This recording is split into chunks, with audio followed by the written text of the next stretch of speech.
This is Kevin C. Mason from Jack Monkey Games, and we're going to be talking about the hobby card today. Now, if you don't have roll versus roll, that's quite all right. The advice that I'm going to be giving is not tied to the cards. The cards just help. So the format we're going to be doing is that we're going to start off with the players. We're going to have a quick break, and then we're going to go into the Game Master section at the end. Now, so the hobby card. Basically, it's about having your character be more than their occupation. Like, I don't think you're just a tech support person. I don't think that you're just flipping burgers. Okay, so if you're a burger flipper, that's it. Done. You have no other skills. None. That's it. Nope. That's not the case. Otherwise, you wouldn't be watching this. Okay? You have hobbies. You have things that you like to do. Perfect example is I was playing a special forces time cop kind of guy, kind of like the time cop version of SWAT team. Well, he suffered from some PTSD, and he used knitting to keep calm and keep focused, and as a form of physical therapy. Okay, so in the middle of the game, I picked up 2 pencils, and I did this. So the entire game, I'm doing this. Now, I don't know how to knit, but the GM awarded me extra points for doing that. Because anytime I was talking, anytime we were in the vehicle that would transport us from one location to another, I would be knitting. I would also say, well, I put my knitting needles in my backpack. Okay. Now, the fact that my character could also use the knitting needles as a weapon in case the atomic lasers, vibroblades, 2 katanas, and a rocket launcher did not do the job was an added bonus. But that wasn't why I brought them. My character would spend time on break going, hey, I need to go to the yarn store. And the players at first laughed, but it became part of my character. I would, start asking, hey, do you need a scarf? Hey, I'm working on a sweater. What's your size? And it really added to the character. So I got extra points for that.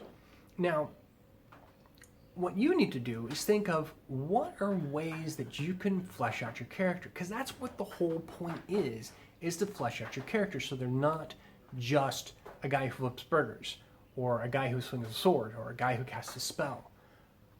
Flesh out the character and helps them makes them unique. So think of some hobbies that have nothing to do with your combat or your primary skill. So think of, like, maybe if you're a hacker, maybe you like magic tricks.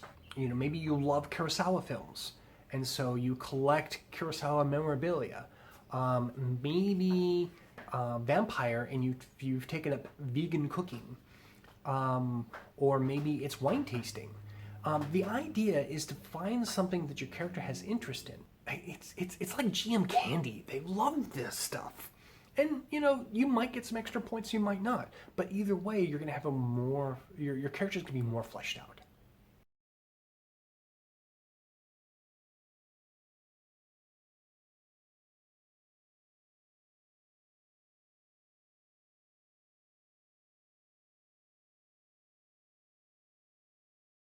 Okay, from the GM standpoint, first of all, we got to think about this. If someone's spending a couple points on a skill they'll never use, like underwater basket weaving or something like that, it's a good idea, if it fleshes out the character, if they start using that skill to benefit the storyline or to flesh out the character, more than just taking it in hopes that you'll give them some points, or maybe that you have a requirement that they spend so many points on frivolous skills.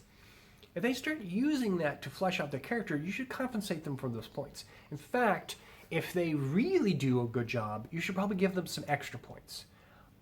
It would be a shame if someone really fleshed out their character and they spent some points instead of let's say knitting. They spent all these points on knitting, and now they suck at their laser blaster. They shouldn't be penalized for that. So at least consider compensating for them. Also, think of ways that you can make it so their hobbies would come in handy. A good example is maybe someone took up watercolor and they've had a couple art shows. Maybe one of those contacts that they need to talk to that's really hard to get hold of has actually purchased one of their paintings, and in fact has maybe purchased several of their paintings. So the fact that the artist wants to come talk to them might open up a couple doors. So think of ways that you could make that happen. Or maybe someone, maybe the supervillain is a wine connoisseur. So the fact that the player character is also a connoisseur, maybe they might realize that that bottle of wine is only found in this area unless it's imported. Or, maybe that there needs to be a special license for this type of hobby device. That sort of thing that might come in handy. Now, you don't want to give them the direct benefit, the same adventure that they choose this hobby. It might be something, 2 or 3 adventures later.